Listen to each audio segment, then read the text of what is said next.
Welcome to Open Mind Industries podcast, The Mind Unleashed. Sit back, relax, and unleash your mind.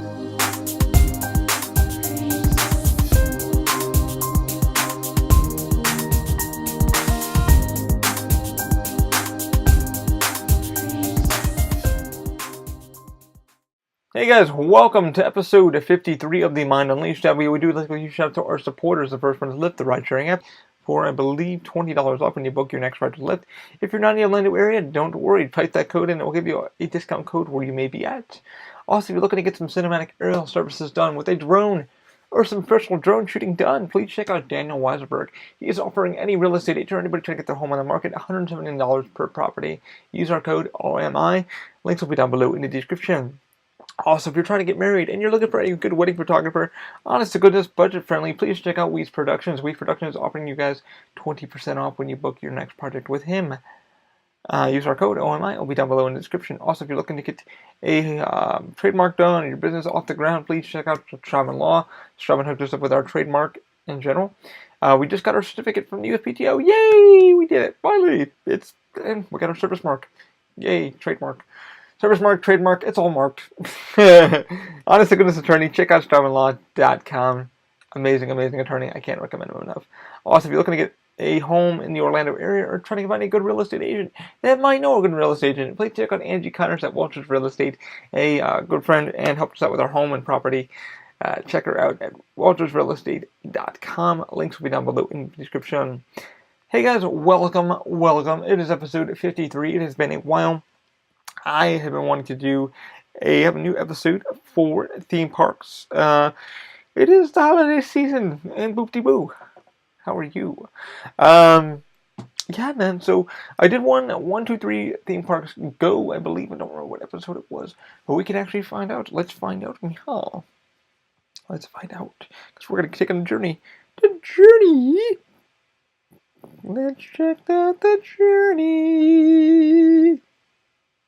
When did Ollie do the episode? He doesn't know. Ooh.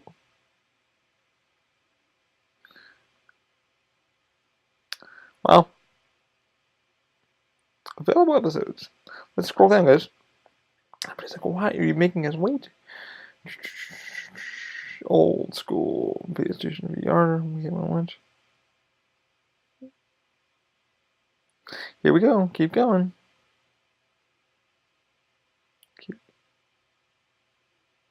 It was episode 14. I believe it was November. Actually, what was the original air date on that one?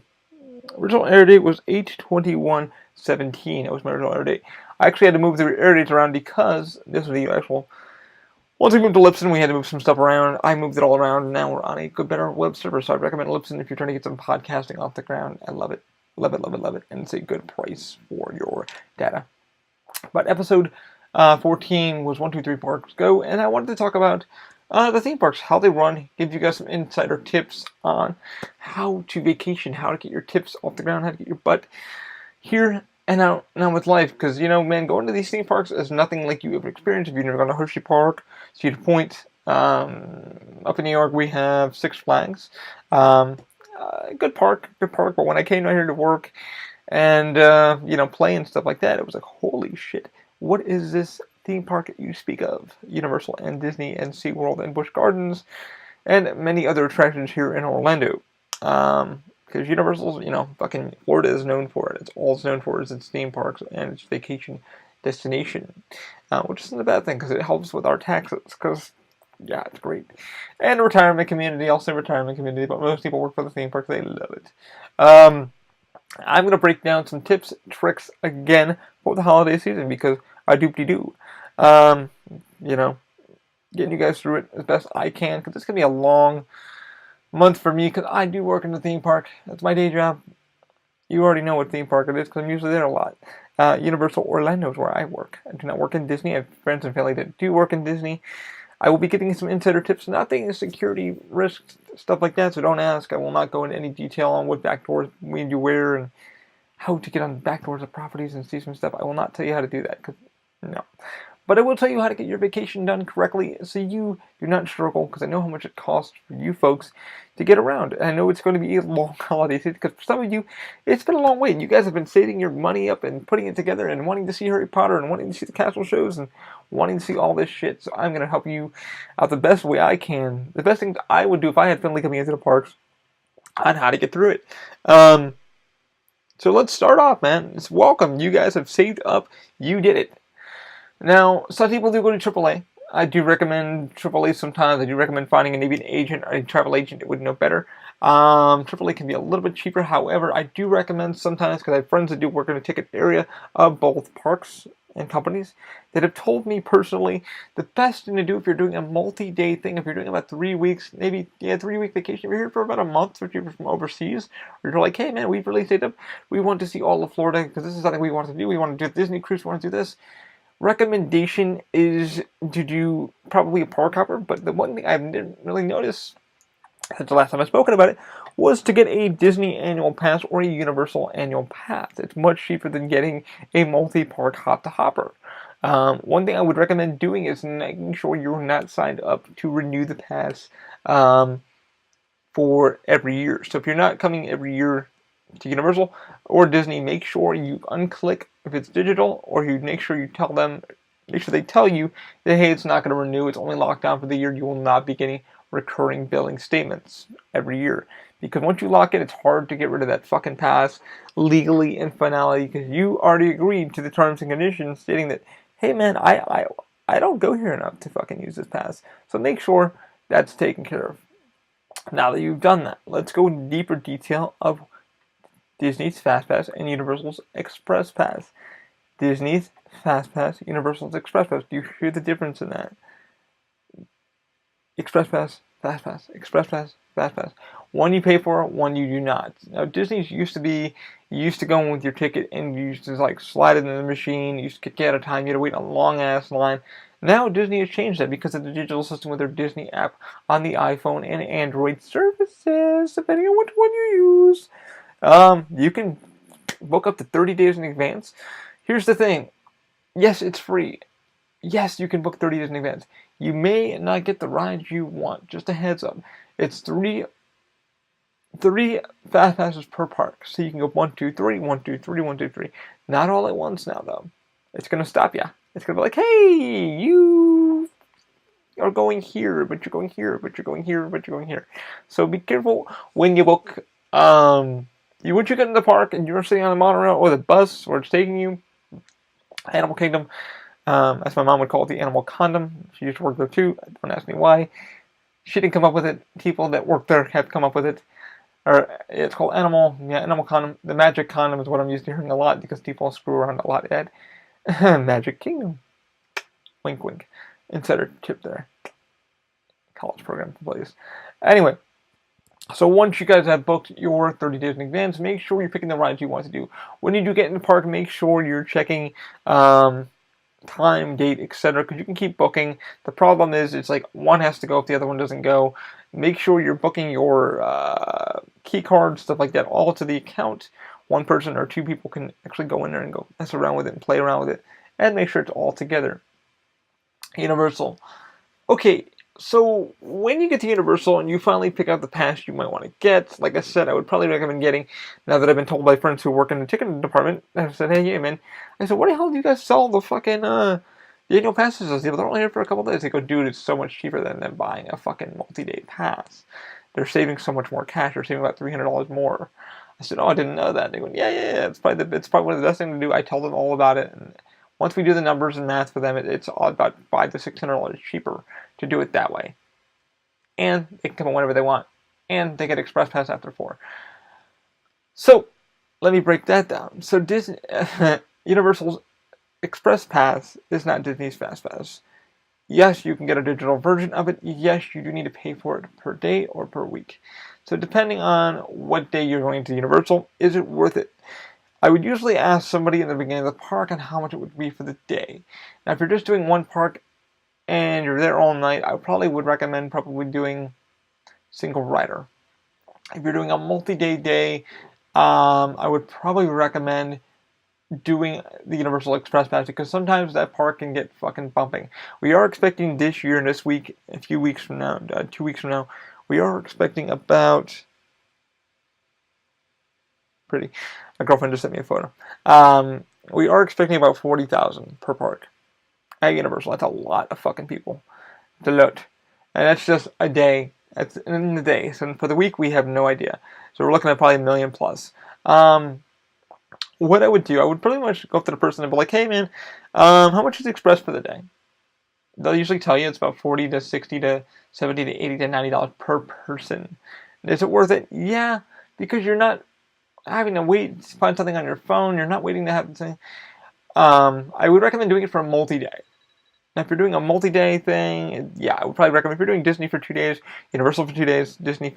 Some people they'll go Universal one day, Disney, and they'll just bounce. I probably would recommend getting the Express Pass and the Fast Pass as quick as you can. Like I said, Disney is free. Just know you have a lot of headache to go along with it. It's not free. It's a lot of headache trying to find the ride you want to do. And Universal, you just pay and we scan you through, check your date, time, whatever you may be doing. If it's a one-time use Express, yeah, it's good to use. We can't. Universal is getting a little more unlenient. I'll say unlenient, more cracking down on procedures. So don't try to be like, oh, I didn't use it before. We will check to see if you used it. We can actually go into our data frame and see if you used it before. So I would recommend getting the Unlimited Express because it gets you on. Do not hand it off to another person. We will take it. We will confiscate it. That's $100 gone. Do not fucking just keep it with you. If you're staying on property with Universal and Disney, they sometimes do give you guys Universal on some of the hotels because what you pay, you will get a free Unlimited Express. Depending, talk to the hotels that do that, like Hard Rock, stuff like that.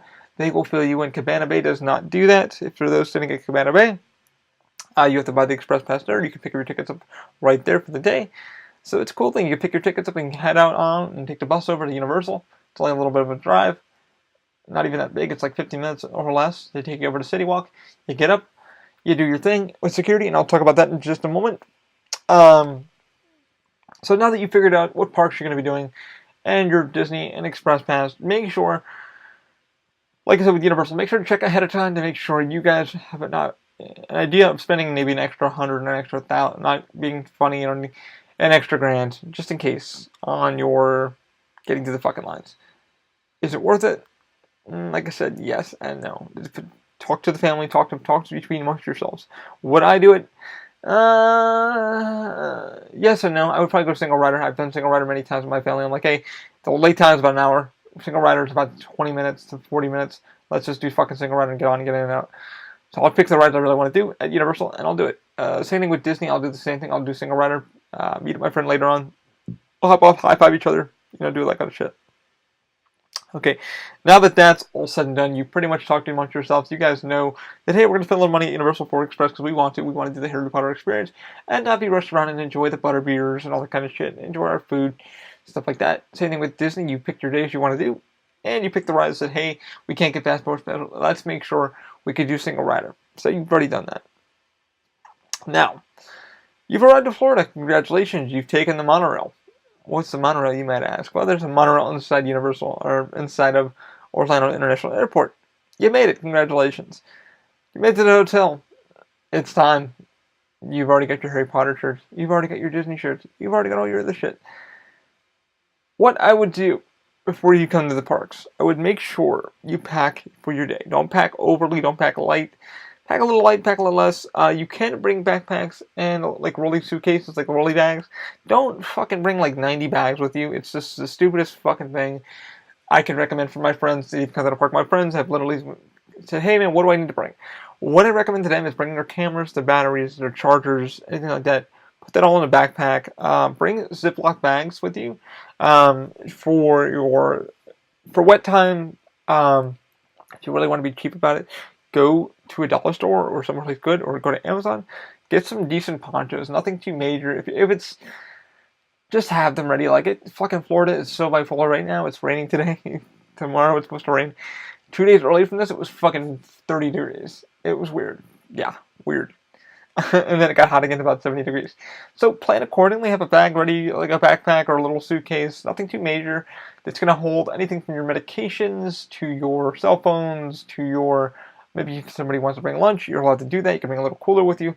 I bring lunch to Disney all the time because I like having a little sub. I like having a sit down and actually not having to be rushed into a line to have my lunch. I can have my Mountain Dews or my puddings or whatever I want to bring. It's my day. I'm going to live it the way I want to live it. I'm paying the price to come into the park and have a good time. And then you throw it all away in the trash can. Be proper and polite about that. So make sure you're packing a little lunch bag, whatever you need. Have a little suitcase bag. Make sure everybody has their ponchos, their hoodies, their socks, whatever they may need for the day. So especially sunscreen. Definitely have some of that because that shit is hot, especially here in the summer times. But here in the winter, make sure everybody's got a little hoodie, or something like that to keep themselves warm because it does get fucking breezy. There's some really, I call them wind traps around Universal and Disney. In some of the areas where the attractions were built, some of that wind, man, here in Florida, it just goes down and it does like a cyclone. You're like, whoa, I have no penis. It shrinks. Shrinkage. Yeah, make sure the bag's not overly heavy, not overly light. Make sure one or two people can carry it. So if one person's in a ride or venue, the other person can take it for you, and they can sit in what they call a child swap section. Disney and Universal do offer that for a person that doesn't want to ride the ride, or little ones. If your little ones aren't tall enough to ride the ride, they can wait with the party that can't go on, and the party will just swap at the end of the ride and hop back onto the ride, and so they can get their experience out of the way. It does happen. Just know that we do offer that in both parks. Most parks do that. Not really. I think SeaWorld. I know Busch Gardens. I've been there in a long time. I don't know if they do it. I believe they do. Excuse me. Yeah, so just make sure the bag's packed properly, not overly heavy, not overly light, because you might want to get a few things, such as the Harry Potter ones. You might want to get souvenir cups. You might want to get your Disney ears, your Buzz Lightyears, your BB-8s, your stuff like that. Some pins. If you're doing some Disney trading, make sure everything is kind of fit in one, so you're not carrying a whole shit ton around with you, and it can kind of roll around. The person's not going to get weighed down for the day. Would I recommend packing a little bit of fluids? Yeah, absolutely. The one thing I love about Universal, guys, is that Universal does offer a service, and I believe it's like $15.99 per cup. But what I usually do, because I'm a cheapskate, not really, but if it's just me and my girlfriend, we usually share one of the souvenir cups, because it's like, hey, she's a diabetic, I'm not. We can grab the souvenir cup. We have plenty of them here. Reactivate them at Universal, because they're bought from Universal. It's a few bucks cheaper because we get discounts. It's about $15, but I would recommend doing it if you're doing a multi-day. If you're doing a single day, I probably would recommend it too. Single day if you're doing both parks, absolutely. Like, pay the $15, $16. You're going to save yourself so much money on just fluid and water and stuff like that. Now, everybody at Universal, you can go to a stand and be like, hey, I just need a cup of water. They'll give you a cup of water. Disney, same thing. I need a cup of water. They'll give you a cup of water. Because they don't want you to pass out. They want you to spend your money. So, if you want to get a beverage or something like that, like Coca-Cola or whatever like that, most Universal and Disney have Coca-Cola certifications. Don't know why they don't have Mountain Dew, because I hate that. There's only a couple restaurants around Universal that do offer Mountain Dew and Pepsi products. I usually get crazy because I used to bring my own Mountain Dew, which is not frowned upon. If you're going to bring your own stuff, bring your own stuff. Nobody cares. But Universal, I would highly recommend getting the souvenir cup. Disney does not offer something like this. I looked. I've been going to Disney for about a year and a half now. Now that I have an annual pass, my family does work for Disney, so I used to get free passes, but now I bought my own passes, so I don't have to worry about that. And the parking, even with using their passes, I had to still pay the $22, whatever the hell it was. It went to $22. I'll go into that in detail in just a minute. But yeah, one thing I love about Universal is definitely budget for the souvenir cups. They're about $15, I believe, per person. But if you got a family, get a few of them. Dude, that's going to save you so much cash for the day. Because everybody gets thirsty. And they're like, I'm thirsty. When you do the math about going to one of the vendors and you're getting a fucking Coca-Cola, that is like $2.50. You do the math on those. That's, you've already bought 3 of those little 20-ounce bottles. You've already paid your dues. You've already paid for it. And the Coca-Cola freestyles, man, they're everywhere around the park. They're well hidden. They're hidden in good areas, so you can actually stop. And people love it, man, because they walk in, they have their souvenir cup, and they're jamming, man. They're having a good time. Man, they're not spending a lot of money, and it's a good time. So you can have your Powerades, your lemonades, whatever you want to do. You do you. But I would highly recommend it. It's not a ripoff. When I'm there with my family and friends, I recommend it because the kids get super thirsty in like 5-10 minutes. And after the ride, they're sweating, they're hungry, and they're thirsty. souvenir cup's already there. They bring it with them. They slam it on the thing and they fill it up with whatever fucking thing they want, and they're happy. Disney doesn't offer this. I don't know why. I come up with a really cool idea, which I told my buddy of mine. I said, why doesn't Disney do like a souvenir cup thing where they can make a collectible, or like a BB-8 or a Star Wars one, but you have to go to the theme park with this one to activate and it makes noise and shit like that. And it can be a Coca-Cola freestyle. And my buddy was like, that's a fucking great idea. Why don't they do that? I don't know. I guess that's the way Disney likes to run. But if they did, holy shit, the money they would make, because people would collect the shit out of those like magic bands. Okay, now that you've decided all that, you decided how much money you're going to spend for the day, just know that's an extra thing, but I definitely would look into them. Look on the Universal app to get more details, or check out Universal Orlando. Disney, same thing. Check out what dining plans you want to use. They have some pretty good dining experiences. Can be a little pricey, depending on what you want to eat, if you want to eat Avatar, stuff like that. But just make sure to budget for your food day. You can easily go to a local supermarket, get some subs made, stuff like that, get cans of soda, carry a little freaking cooler with you inside your little bag. But just like I said, make sure your bag's packed properly, not overly packed. So you might have some Harry Potter wands or whatever merchandise you may be grabbing throughout the day, and one person can watch that as you're going on rides. Now, you leave the hotel. You're done with that. No, you're going to have to go through Disney security and Universal security many fucking times if you plan on leaving or kind of doing a multi-day thing. Universal, I think, has the better option for this. Universal, you all go through together. Boom, boom, boom. There's no special treatment, which I like. No bag, no worries. Just go fucking through. They'll scan you either way. Just want to make sure there's no metal, no guns, no knives, anything like that. Same thing with Disney. No metals, no knives, no guns, no knives. Nothing you shouldn't be having. So with Disney, it's kind of weird. I like it and I dislike it, but I've had good experiences and had some weird experiences. But everybody's been very nice to me. I've been very cooperative because I work for the theme park. So even the employees, guys, have to go through a metal detector before they start their job. Which jobs do that? Everybody fucking goes to the metal detector. It's crazy, but it's the way of times, man. It's if you want to know why Universal has them, just Google search it, and you'll find the story of why Universal has metal detectors.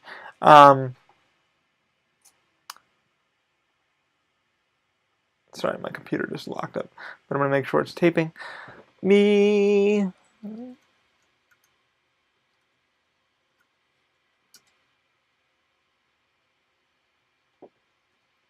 Make sure it's taping me. 1, 2. Yes, it is. Recording? Yep, cool. Alright. Recording on the MacBook Pro, just make sure I got the thing timing out and stuff like that. You can hear it actually breathing heavy. So make sure when you go through, you're just being cool. Like, so we have to go through the metal detectors all the time at work. It's just a thing we have to do. First when it happened, like if you want to Google it, you'll find out the story why we actually have our metal detectors, and it's many other reasons why we have it. Gotten so used to it now, I go in with my little TSA baggie, which is just a Ziploc bag with my phone, car keys, whatever I have, and I'm in and out in security within 2 seconds, and I'm scanning for work, and then I go to work, and I get myself dressed and do my thing. What I would recommend doing if you're just going in. Say if you're leaving the hotel with Disney, you want to bring just a little bag with you if your girlfriend has a purse or whatever, and you're like, hey, let's just pack our waters or whatever. Have her do that or have you do that, carry the purse. Just make sure you guys all put it in one thing so it's like one easy check. Now, with Disney Transportation Center, it's pretty neat. So it's like one check when you guys go inside. You can either take the boat or the monorail to which area you're going to. So if you're going to Magic Kingdom, they've already done the search there previously. And then you're going into the monorail or you'll take the boat over to Magic Kingdom. Cool. That's all said and done. Usually they'll tell you no bags, no bags. Disney does have a no bag thing. However, when you do go to the no bag thing, they will probably bring you to the metal detector. So that you don't have to go through a bag check. So it depends on your size, the person. They just look at you very carefully and go, okay, that person might have something on them. I see us looking. They're looking at your pockets, looking at anything you might have bulging out, like a pair of gloves or if you got a fucking scarf or whatever. So it depends on the person. If they pull you aside, they pull you aside. Just boom, boom, boom, put your shit in the tray and then get scanned down and you're good to go. So Universal, the way that they do theirs, everybody has to go through. Goes through an X-ray scanner, all your bags. The metal detector goes off, and they can tell what area something might be in. Then they do a wand scan to make sure you have nothing on you. And you're good to go, man. Your shit's in, you're out. You pick up your bag, and you're good to go, man. Your day, you got your strollers, everything like that. The kids are happy. You're excited. You guys have been waiting for this. Okay, so that's all said and done with Universal. Universal does one major check because it's one central area. It's both parks in one central area. You have the whole City Walk area with dinner and bars and just everything, concerts and shit, everything in one. It's fucking cool. It's amazing. It's gonna blow your mind when you get there. All the shops and stuff, and the voodoo donuts, what everybody seems to be fucking loving. I see guests walking around with like boxes of donuts. I told one guy I'll take bribes. I'll take a donut. But they seem to be really enjoying it. Everybody seems to be really enjoying the voodoo donuts and the nightlife atmosphere and loving that shit. Hey, it's up to you. When you get to Disney, make sure, like I said, to make sure if you're gonna coming from the hotels, pack lightly. Make sure all your stuff's packed correctly. No fucking selfie sticks. Universal allows them. Yes and no, they don't. Disney does not allow fucking any selfie sticks, so don't even think about bringing them in. Leave them in the car. Don't even pack them. Now, if you're going down to walking around being a tourist in the Florida area, yeah, bring your fucking selfie stick around. Bring your gimbal. But be careful. Disney does not allow any gimbals. They don't allow pretty much any selfie sticks. Now, if you're gonna do like a podcast in the park and just walk around and do some filming, yeah, they allow that obviously. Just make sure you're being polite and you're not fucking gonna bang into people and you're in my shot, asshole. It's like, dude, people are gonna be in your shot either way. Because I was recently in part of a podcast the other day when I was sitting down watching the parade. Somebody had a podcast going about their thing, and some guy was recording them and stuff like that. But yeah, so when you get to the next park, they will do the same thing. Metal detector, shit, boom, boom, because Disney has all 4 parks. So you're going to go through Magic. Magic has its own thing. Epcot, Animal Kingdom, and then Hollywood Studios, which I haven't been to in a long fucking time. It feels like almost a year since I've been there. Don't ask me why. I just haven't been there. There's not much there except for like Slinky Dog and shit like that, which I really want to do, but it's been crazy. So I can't really get fast passes for that. But I've been on Avatar now 3 times. Look, I love that ride. Do not do the fucking boat ride. It's not worth it. But the rite of passage is fucking amazing. Excuse me. Anyway, so just make sure you're packing carefully. Like I said, Ziploc bag, phone, keys. You're in and out with life with Disney and Universal. Now that that's all said and done, you're through security. Which parks are you going to do? Make sure you pick fucking wisely. The only parks that allow monorails to go through them, I believe, still are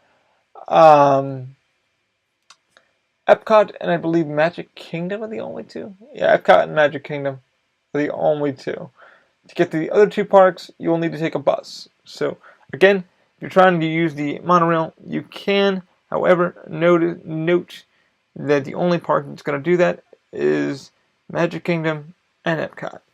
You can take the monorail over to Epcot. The ferry only goes to Magic Kingdom. Just know that.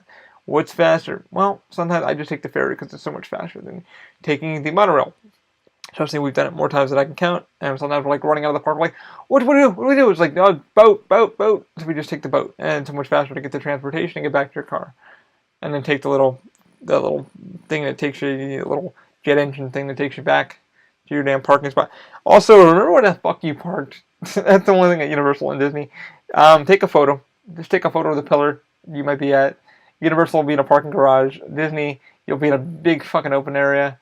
If it's heroes, villains, what have you, just take a photo of where you're at. It's going to save you so much time instead of being like, boop, boop, boop, boop, because at 11 o'clock at night to 1 in the morning, it's all you fucking hear down the line because you can't even find your car. So good luck using the panic alarm because you will not find it. So we've done that the other day. We lost the car. We were going through not food and wine. We were going to some festival over at Epcot, and it was the 5K or the fun run or whatever the hell they had over there. And we lost the car because it was by the Universe of Energy new Guardians ride that will be opening up in like another year or so. So we lost it with a friend of ours who actually works for Pandora, and he started laughing. He goes, "You lost the car?" I said, "Yeah." So take a photo. I'll save your ass. What else do I want to say? Yeah, so monorail, buses, make sure to take the buses to Hollywood Studios and Animal Kingdom. There is no other way to get to those 2 places if you're in the main transportation center. Take the, or Downtown Disney. Downtown Disney, I've been through plenty of times. You can take the bus there too, and they will take you back to all the resorts, and the main transportation center. Universal, there's only one way in and one way out. Once you park your vehicle, you pay your price. there's only one way in and one way out. You're pretty much going to the parking garage and you're walking into the main area, or City Walk as mainly is. You'll have the big rotunda where security will be, and then your bathrooms and your wheelchair services and all that stuff, and your knickknacks and all that good stuff. And then if you go down the lower level, on the way the cabs will take you, or Ubers or Lyfts will take you to the drop-off center. Most people are doing that now. Most people are taking Ubers and Lyfts because it's much more cheaper than paying the parking. It's probably cheaper for you to do a party of 4, party of 5 in a fucking van than it is to pay for the, 20 something dollars parking. And it'll take you back to your hotel in no time. Uh, yeah, most people do that nowadays. When you're finally in the theme parks, which theme park are you going to do? Note, if you're a big Harry Potter fan, you probably want to start USF first, and then work your way over to Islands of Adventure, and then go over to that area, because this has more of the Harry Potter original feel, which was based off the designs from the movies. So as you can tell, when you get into that area, it's much more compressed. That's where the new rider will be. They took down the Dragon Challenge, which would be AKA Dueling Dragons, which a lot of my friends used to work at too. And, it's a great ride. The new one isn't even really done yet. They're almost there. It's going to be another year. It's about half a year for it to finally be completed. So it's pretty cool. I mean, that's what the Castle Show is, which for some of you guys haven't seen it, it is a night mapping projection show of all the houses and just a fun holiday kind of thing. If you're doing it for the holidays, definitely check it out. Note to get there a little bit early so you can get your spot no matter where you stand. Usually on the side of the castle where the bridge is, it's usually for the best spot. We watched it the other day and watched it pretty much in front of the castle, and everybody was pretty much chill and relaxed. It was pretty good. It was about a good 15-minute show.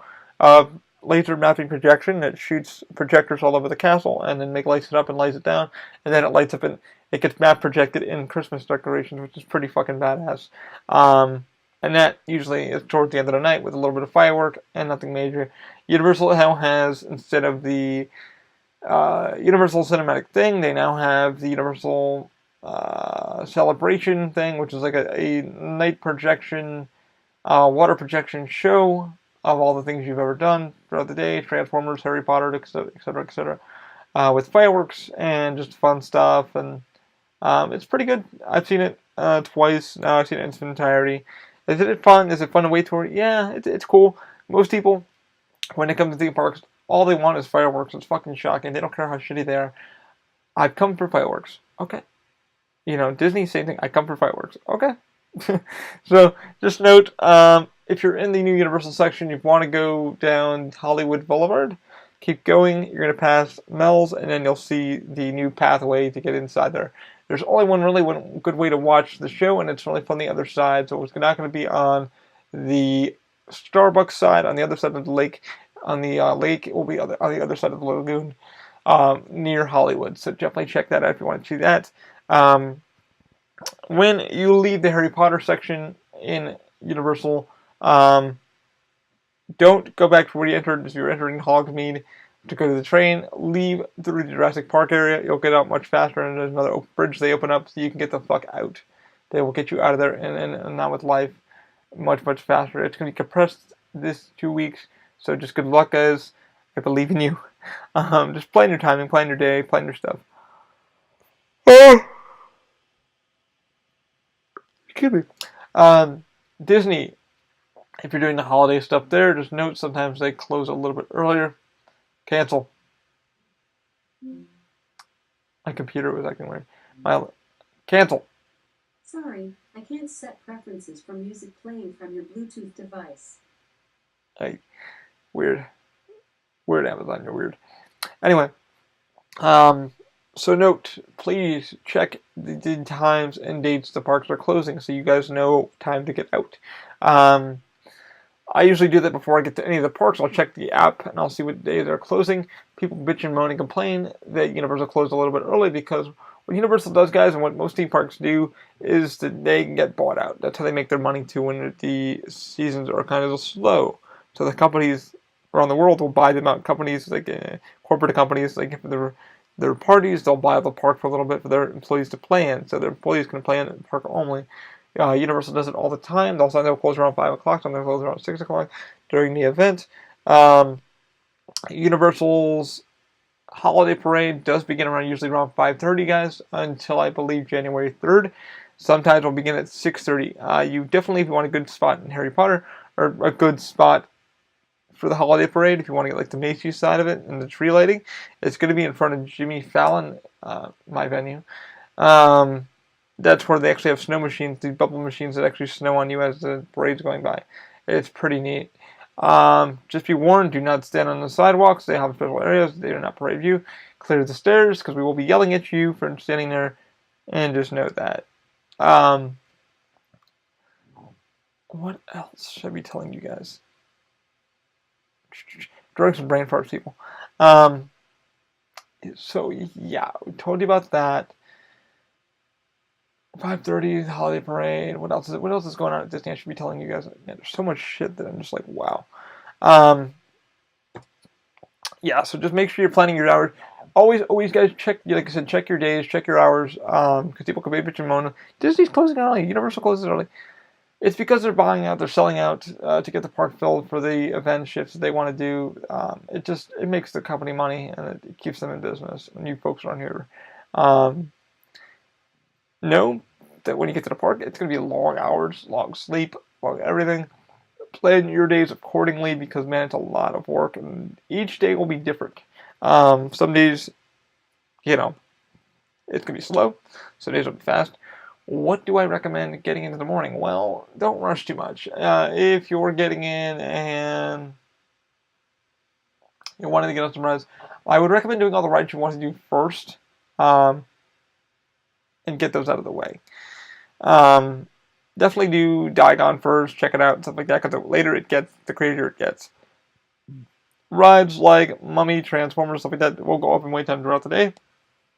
No, because you can pass between both parks and Universal, your day will vary. So usually around like 2 o'clock to 1 o'clock, everybody from Islands or everybody from Universal collaborates inside Universal for the holiday parade or the parades that may be there, because that's what they like to do. They want to see the tree get lit. They want to see some stuff. They want to go see the night show. They want to ride Harry Potter. They want to go to Simpsons. They want to go eat some food.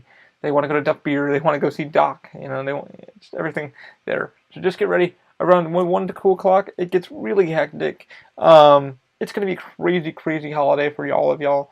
And same thing with Magic Kingdom, man. It's going to get fucking hectic. I mean, because there's parades, there's things, there's holiday stuff for you folks to see.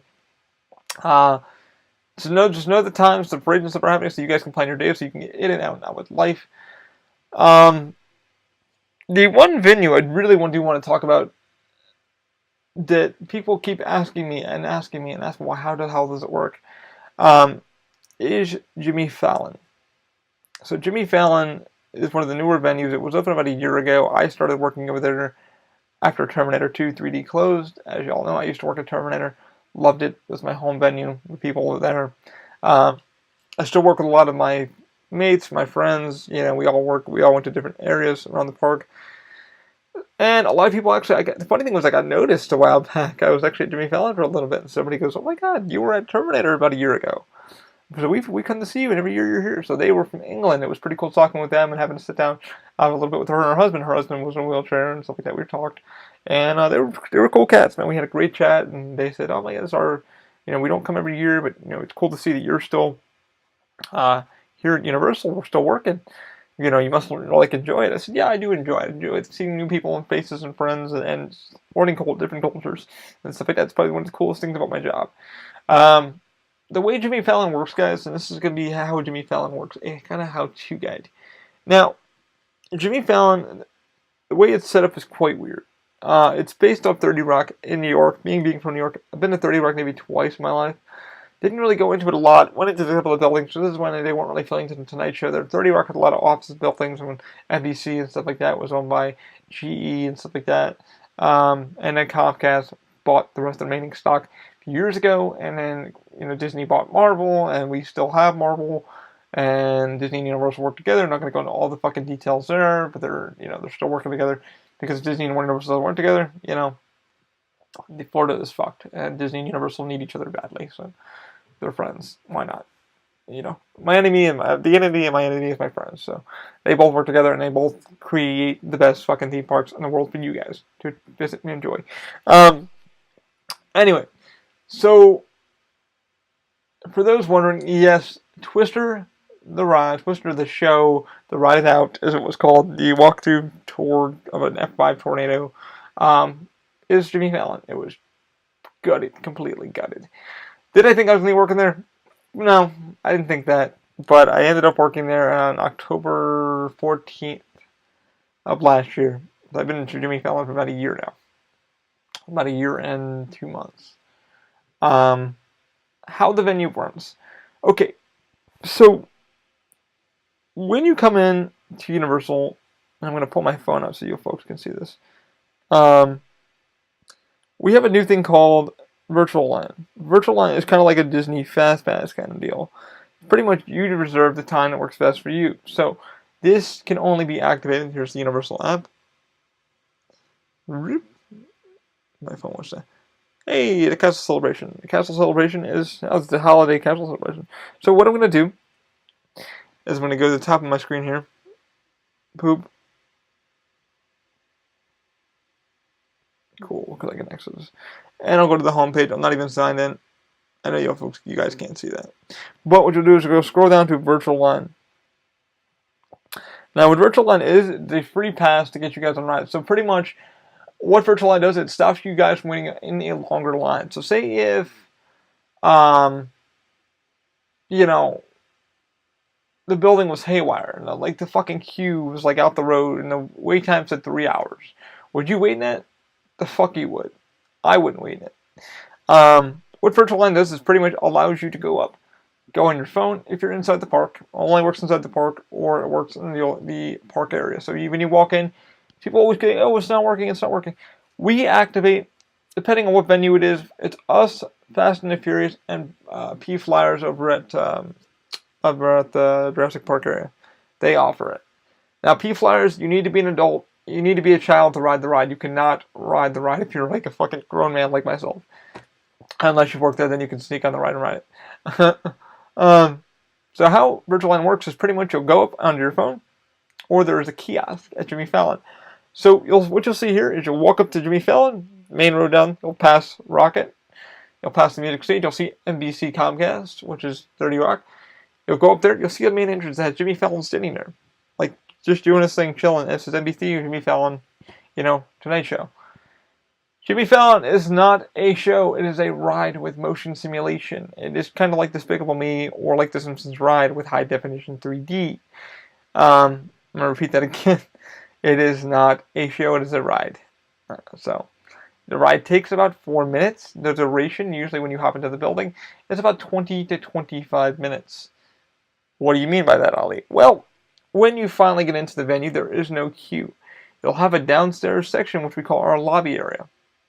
Okay, there's going to be old props, things that they pulled from the Tonight Show archive, all the old hosts, from Jack Parr, Steve Allen, Conan O'Brien. I know nobody makes fun of Conan O'Brien, but he didn't get fired, he quit. Johnny Carson, Jay Leno, and now Jimmy Fallon. The heavy hitters in Tonight Show. If you look at that list, that's a lot of fucking good comics. A lot of good people who did the Tonight Show, man. Heavy hitters, in my opinion. When you get inside, they're going to hand you a feather. It's called a peacock feather. Now, the way the NBC logo is, it's going to be, if I can remember, God damn it, it's going to be yellow, orange, red, purple, blue, green. Yellow, orange, red, purple, blue, green. What does that mean? Well, that's the color of the NBC peacock. What does that mean to you? Okay, so let me backtrack just a second.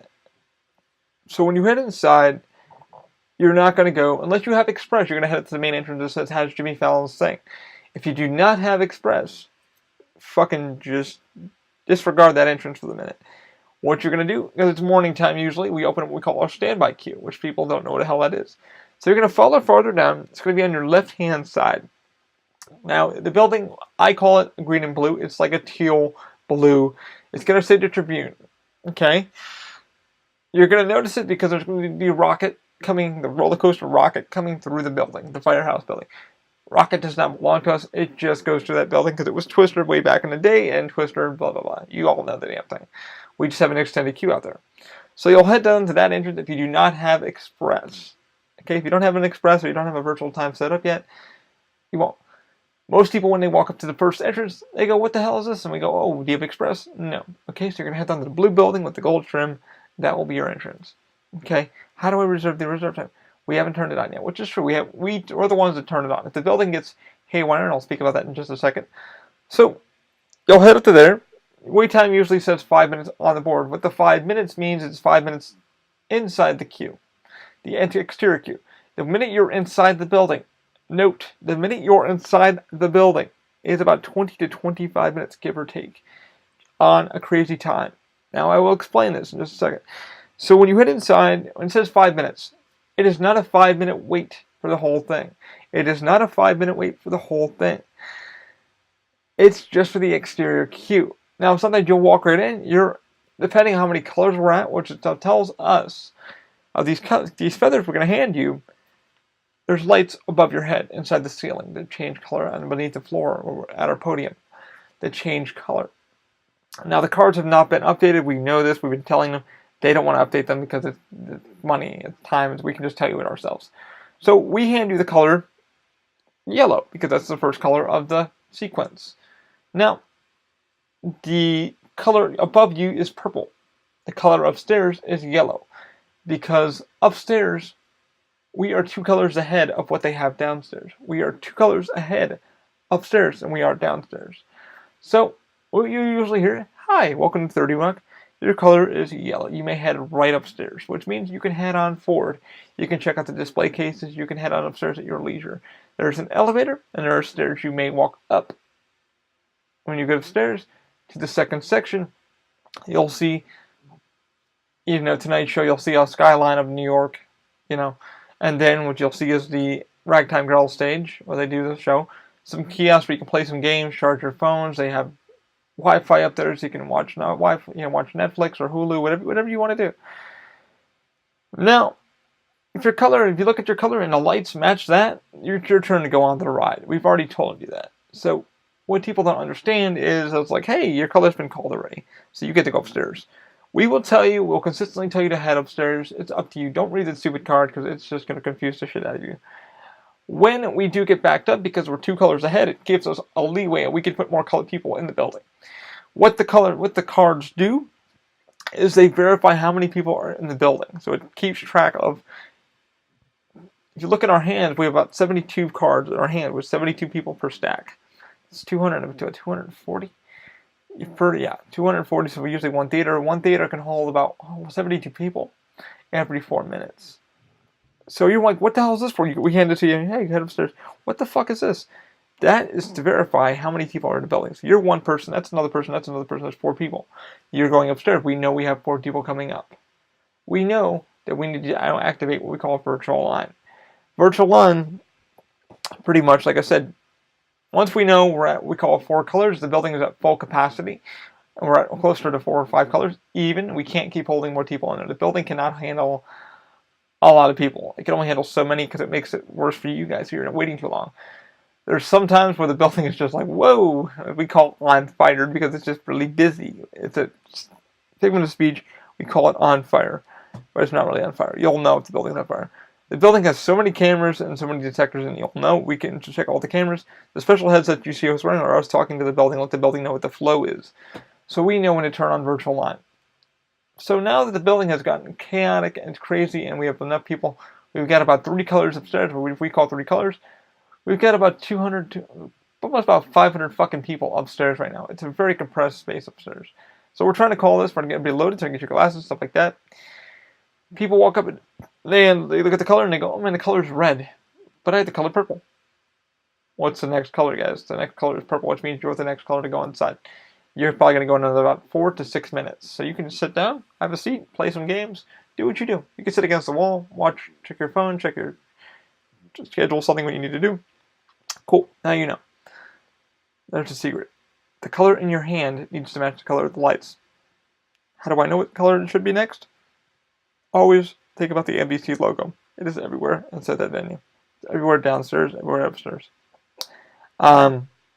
Now that the building has no more standby because the building is going crazy, we have enough people to pack it for each show. Not that the building is capacity. You will be asked to get a virtual time. Now, a virtual time is that ticket I was telling you about that you'll make a reserve. Instead of you waiting in a longer line, like such as an hour to hour and a half, you will go to the kiosk that is at the blue and gold building where you enter for the standby. You will tap a monitor. There's a little kiosk thing there. You can't miss it. It's pretty easy. We'll point it to you. You'll tap on it. It has English, Portuguese, and Spanish. You'll click on either one. You'll click on how many you're riding in your party. And you'll click on what time works for you. Now, there's the fucking weird part about that is that the timing that you'll get from it is going to be a little weird because depending on how many people book on their phones and how many book on their app, the time will go up and up and up and up. It goes, okay, boom, we have enough time for that hour. We have enough time for that hour. We have enough time for that. Sometimes it gets so hectic, your earliest time to come back because the building is so just reserved for the day, you'll get time, it's 3 o'clock, you'll get time for 7 o'clock at night.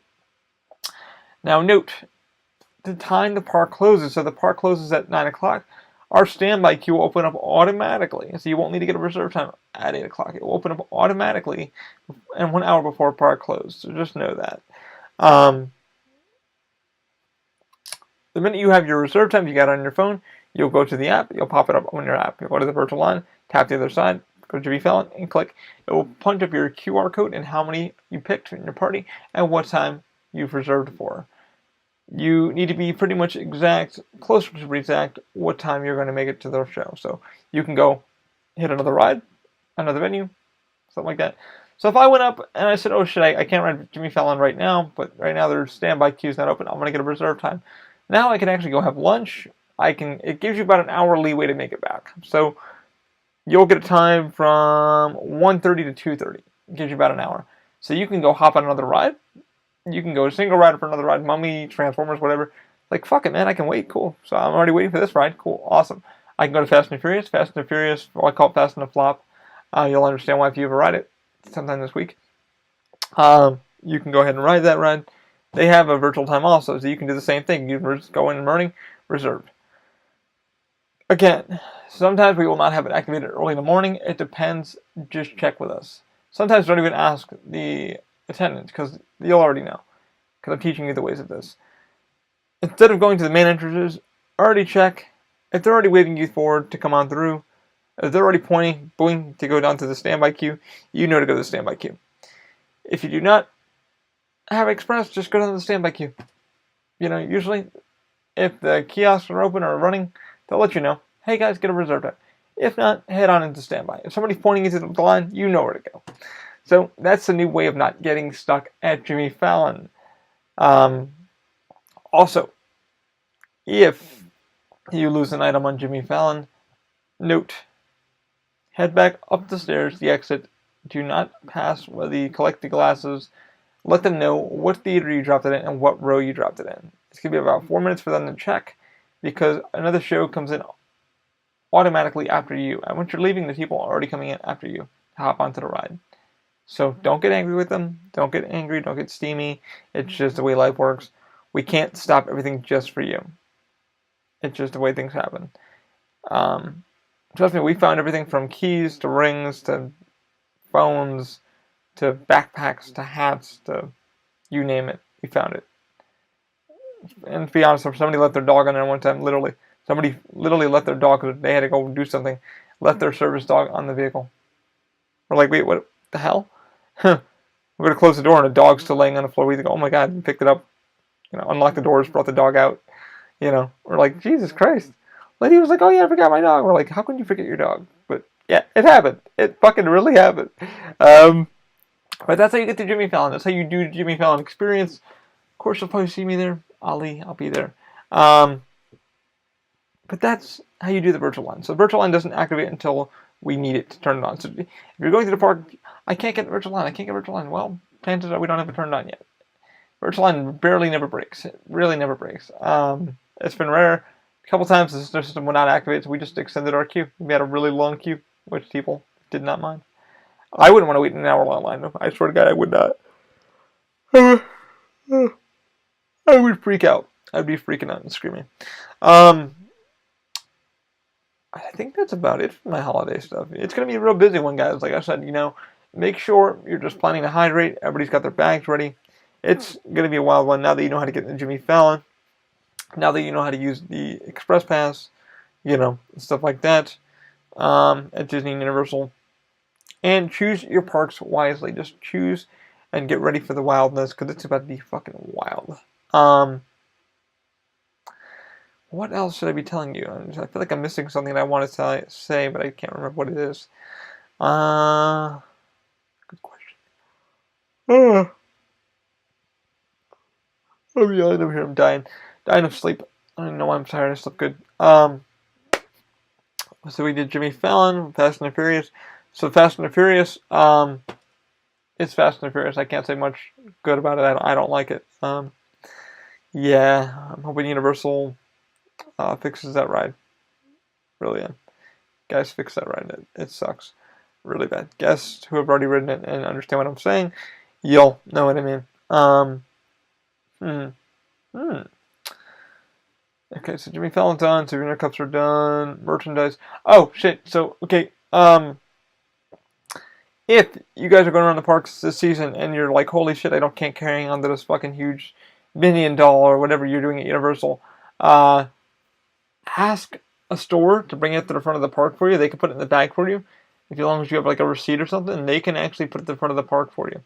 So if you want something or you bought something, like a lot of souvenirs and shit, and you're like, I don't want to carry these, they can actually take it to the front of the store for you, and or in front of the park for you.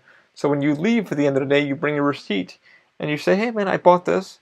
And they'll say, okay, Mr. Johnson, Mr. fucking whatever your name is, and they'll give it to you. And you guys save you from carrying a lot of fucking items. So say if you went Christmas shopping and you're like, I got a robe or I got this, cool, they got them all for you. Most people like to wear the robes. They like to go all Harry Potter out into their houses that they would like to be in. That's their thing. That's their deal. Bada bing, bada boom. It's all said and done. What else? I feel like I'm missing something for Disney, but I don't think I'm missing much because you guys pretty much know what you should be doing. You're already in the park, you're already doing your thing. The Jimmy Fallon thing, I really wanted to speak about it because I worked there, and it's just like, God, it can't be this difficult to know how to go to Jimmy Fallon, which it's not. It's really not that difficult to go through Jimmy Fallon. It's pretty simple. That was just the one thing I really wanted to explain. Um, yeah. Let's see how many time we're at. 57 minutes. Wow. Well, guys, I think I hit the holiday thing. I think I did it. I think I completed my task for the day of doing this. But yeah, man, I want you guys to have an awesome holiday. I want you guys to be cool to the employees, man, because it's you got to remember we're out there doing our thing for you guys. We're missing our families too, just for you guys, and we understand. So I hope this or my previous episode, helps you guys a lot on getting to the theme park for the holidays. Like I said, plan your days properly. I have no idea why I'm so fucking tired. Watch, I stop the podcast. I won't be even yawning. Just be nice to the employees. They'll be nice to you.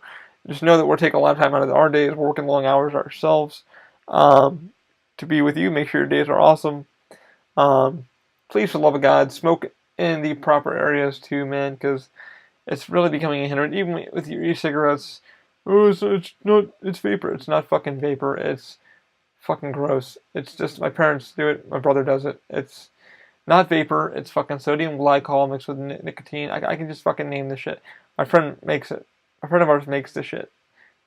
Okay, it's got sodium glycol. It's got fucking water, but it's just as gross and nasty as it shit. I don't want to be breathing this shit in either. I mean, So just be, awesome to each other, man. It's the holidays.